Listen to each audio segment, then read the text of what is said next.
Hot and sexy si Chris Bernal sa kanyang meet and greet para sa isang men's magazine. Ang sikreto ni Chris sa kanyang 22-inch waistline, ichichika ni Katatibayan.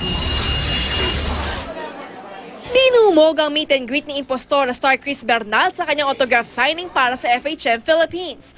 Hot and sexy na hinarap ni Chris ang kanyang fans. Bukod sa autograph, ang ilang maswerteng fans ay nakayakap at nakapagpa-picture pa kay Chris.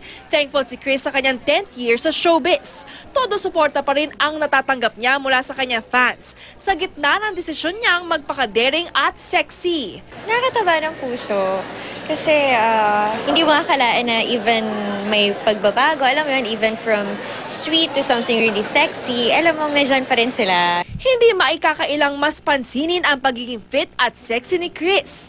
Ano kaya ang secret para ma-achieve ang 22-inch na waistline? Very careful lang din ako sa calorie intake ko and sa food na kinakain ko.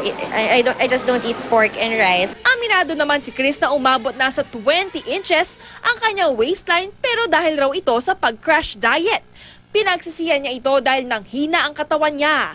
Kaya ang advice ni Chris, iba pa rin ang may exercise na sasabayan ng balanced diet. And yung workout, dun ko na-realize na nakakatulong siya para bigyan ka ng form. Kaya laging ganado mag-gym si Chris. Kasama niya sa hirap at katatawanan ang kaibigan at co-star na si Sinon Loresca.